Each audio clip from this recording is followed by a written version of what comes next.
बात उन दिनों की है जब इंडिया मुगलिस्तान था। तब हमारे बाशिंदे मार्केट में से कहीं भी आया जाया करते थे। एक ही ख्वाब था कि हम लोग एक दिन लंदनिस्तान जाएंगे। सारे पठान और जवान इसी काम पर लग गए और टंकी मारने लगे। मगर साल 2014 आया, फिर 2019 आया और फिर ये हुआ कि लोगों की आंखें खुल गई। समझे बुल्ले? सुना है ये।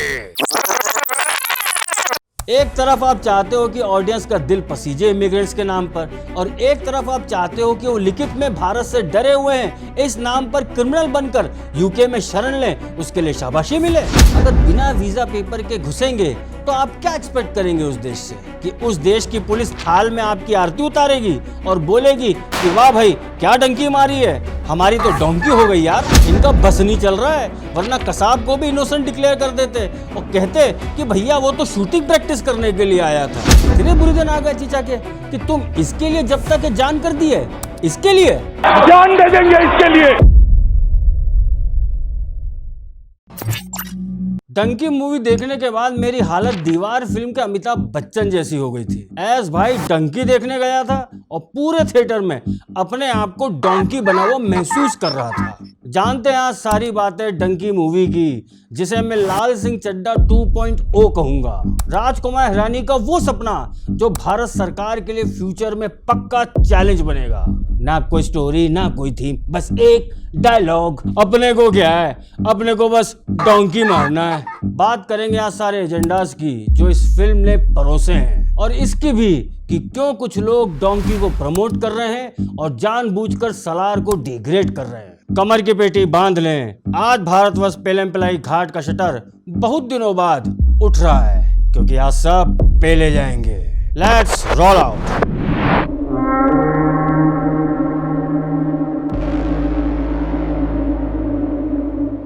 नमस्कार मित्रों, मैं सौरभ और आप देख रहे हैं भारतवर्ष। इससे पहले कि मैं आगे बढ़ूं, एक जरूरी बात। डंकी वर्सेस सलार में अब पूरी तरह से सब कुछ साफ हो गया है कि किसने बाजी मार ली है, मगर कुछ रिव्यूअर्स हैं जो दोनों तरफ से, बोले तो लेफ्ट साइड से भी और अब राइट साइड से भी, अपने अपने अल्प ज्ञान का और अपनी अपनी पर्सनल हेट का प्रदर्शन कर रहे हैं। ये लोग भूल चुके हैं मूवी रिव्यू करना।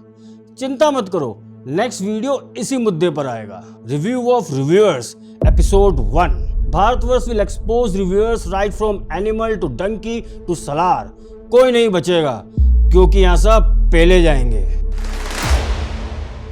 भारत देश के सबसे सेलिब्रेटेड डायरेक्टर राजू हिरानी की फिल्म डंकी के इतने ड्रॉप आए कि जब रिलीज हुई तो पब्लिक ने फाइनली इसे ही ड्रॉप कर दिया। डंकी कोई मामूली फिल्म नहीं है, but a pan pizza with extra cheesy overloaded emotions and loads of illogical बकचोदी टॉपिंग्स। फिल्म शुरू होती है पापसी टुन्नू के हॉस्पिटल वाले सीन से, जहां वो एक वार्ड बॉय को सिगरेट पीने की तीव्र इच्छा के आवागमन से आमंत्रित करती है और फिर उसे क्यूटिया बनाकर सीधा एयरपोर्ट पहुंच जाती है। कुछ ऐसा ही सीन 3 इडियट्स की शुरुआत में होता है, जब माधवन फेक हार्ट अटैक का बहाना बनाकर एयरपोर्ट से भागता है और यहाँ पापसी टुन्नू एयरपोर्ट पहुंचती है। बस यहाँ बहती सी हवा था वो वाले गाने की जगह ज्येष्ठ नागरिक साठी भाग दौड़ प्रतियोगिता का सम्मेलन हो रहा था, और जब दौड़ के रंगारंग कार्यक्रम समापन से ठीक पहले एंड मौके पर जब पापसी टुन्नू का फोन बोमन अंकल को आता है, तो सीन में एंट्री होती है डंकी के रैंचो की, मेरा मतलब है हरदयाल सिंह टेलों की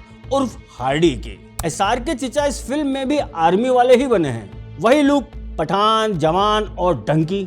एसआर के चिचा के साथ जो इस फिल्म में हुआ है उसे देखकर पहली बार मैं भी पिघल गया हूँ। सीरियसली दिल से बुरा लगा हुआ है। इतने बुरे दिन आ गए चिचा के कि तुम इसके लिए जब तक जान कर दी है, इसके लिए जान दे देंगे इसके लिए। क्या बात कर रहे हो आप? वैसे इसकी और पूरे बवाल की बात हम हमारे तंदूरी रोस्ट सेक्शन में करेंगे। अभी फिल्म की बात कर लेते हैं। पापसी टुन्नू के कैरेक्टर का नाम है मन्नू रंधावा, और सच में ये फिल्म पापसी टुन्नू के करियर की वो फिल्म है जिसके बाद अब कभी शायद ही इन्हें कोई लीड हीरोइन का रोल ऑफर करेगा। एक्टिंग वाइज पहली बार मुझे कोई फिल्म मीडियोकर लगी है विथ लोड्स ऑफ इमोशंस। 25 साल से पापसी टुन्नू इंग्लैंड में है, मगर भाई वो सिर्फ अपने माँ बाप को देखने के लिए ही 25 साल बाद भारत आती है।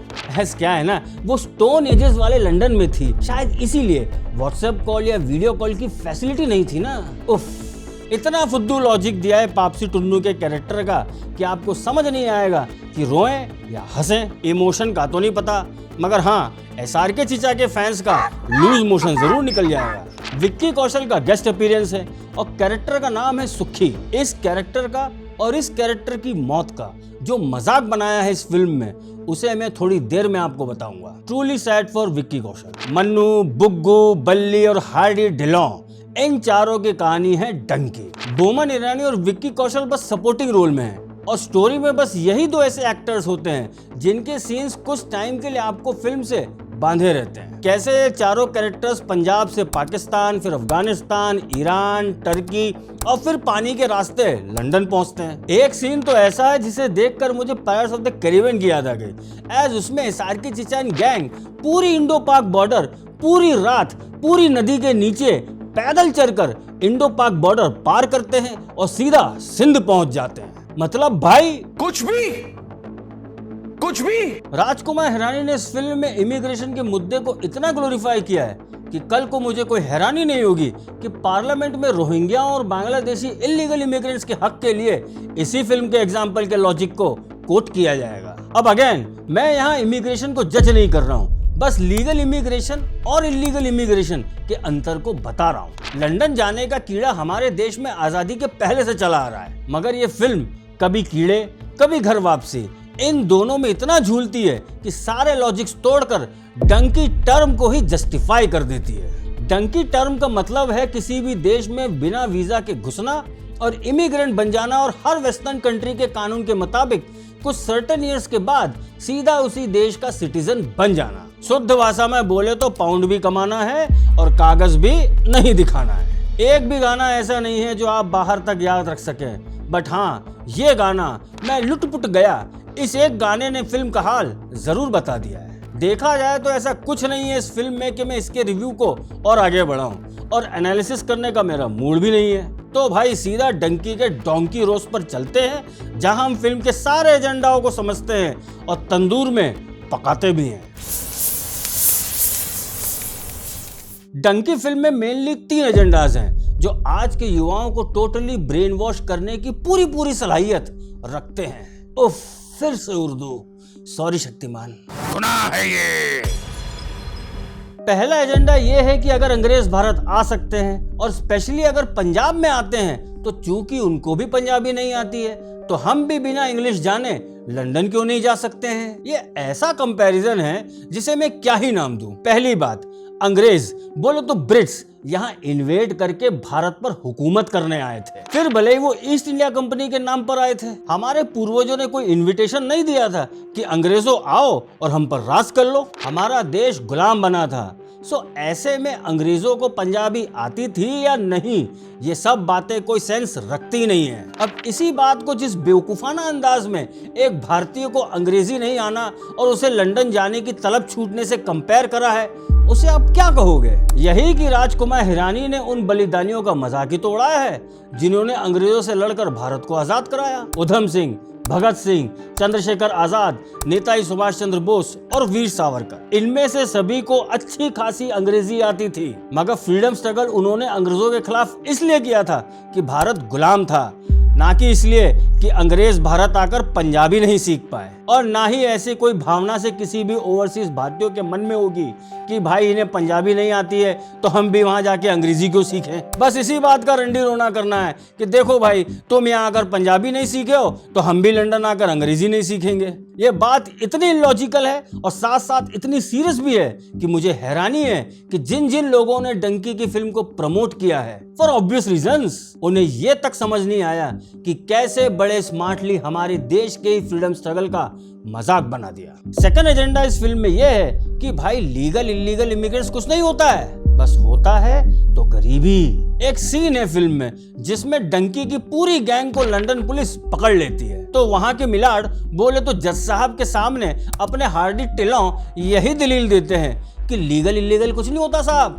होता है तो गरीबी। और बुल्ला ये भी बोला कि वो तो इंसानों ने इस धरती पर लकीरें खींचकर अपनी अपनी बाउंड्रीज बना लिए, वरना एक गरीब को अपने देश में शरण देने से कोई कैसे मना कर सकता है। उफ। अब भाई पहली बात, गरीब लोग बाहर देश में जाकर अगर बिना वीजा पेपर के घुसेंगे तो आप क्या एक्सपेक्ट करेंगे उस देश से? कि उस देश की पुलिस थाल में आपकी आरती उतारेगी और बोलेगी कि वाह भाई क्या डंकी मारी है, हमारी तो डोंकी हो गई यार। कुछ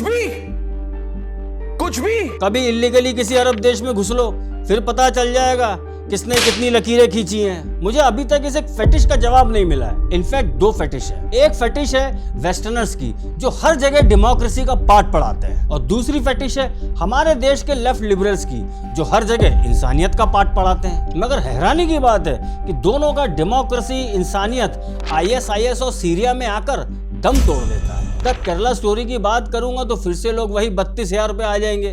तो मैं नीरज पांडे की फ्रीलांसर की बात थोड़ी सी कर लेता हूँ। उसमें भी तो इलीगल इमिग्रेंट्स की ही बात हुई है। कैसे ये सब एक धंधे का पार्ट बने हुए हैं, वो भी मजहब के नाम पर। डंकी के साथ ये सबसे बड़ी फंडामेंटल प्रॉब्लम है कि that they are defending the इनडिफेंडेबल।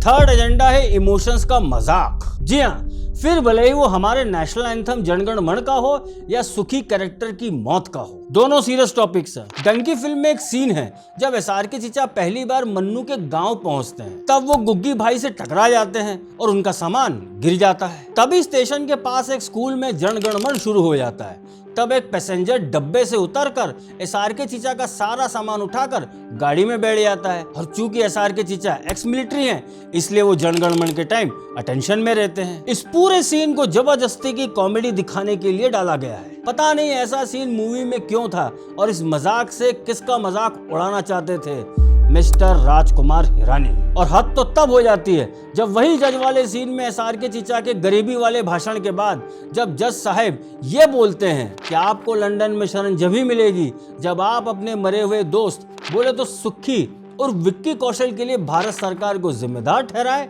और ये लिखित में दें कि हमारी जान को भारत से ही खतरा है। अब इनफैक्ट SRK चीचा तो एक्स आर्मी होते हैं, तो भाई वो तो मना कर गए, मगर बाकी सब राइट फ्रॉम पापसी टुन्नू टू बल्ली सभी ने इस बात पर हस्ताक्षर कर दिए। और मजे की बात यह है कि जब SRK चीचा जो खुद आर्मी वाला बना है वो उस समय तो बड़ा गुस्सा होता है, मगर 25 साल बाद उसी पापसी टुन्नू के लिए वापस डंकी मरवाने आ जाता है।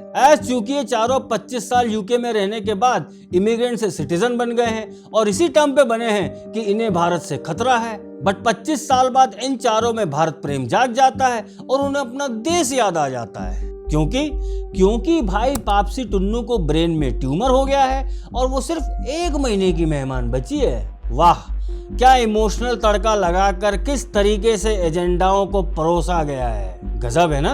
ये काम सिर्फ बीफ फूड में ही हो सकता है जहां भारत के खिलाफ बोलने पर शाबाशी मिलती है और एंड में ब्रेन ट्यूमर वाला विक्टिम कार्ड भी खेला जाता है। वही आज की जनरेशन को मामू बनाना।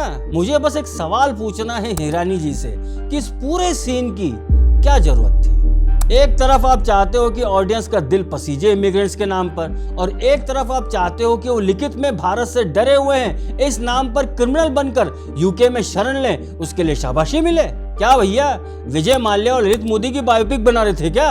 ये ऐसे यूजलेस आर्गुमेंट्स हैं कि ऑडियंस का बीफ फूड से विश्वास उठ ही गया है। हर बात पर एजेंडा, हर मूवी में वही लाइन। पता नहीं ये लोग कब समझेंगे ऑडियंस की असली पल्स। हमारा देश आज खुद आत्मनिर्भर बन रहा है और काम के सिलसिले में एंड इवन इंटरनेशनल मार्केट के लिए बाहर जाना कोई बुरी बात नहीं है, मगर क्या ये मूवी उन ओवरसीज भारतीयों का मजाक नहीं बना रही है जो बेचारे अपनी मेहनत से लीगली बाहर सेटल हुए हैं? क्या अब बीफ फूड को लीगल माइग्रेंट्स और इलीगल माइग्रेंट्स का अंतर समझाना पड़ेगा क्या? हमारे देश में ही बांग्लादेशी और रोहिंग्या इलीगल इमिग्रेंट्स की समस्या है और भारत सरकार NRC के माध्यम से इन सब पर एक्शन लेने की तैयारी में है।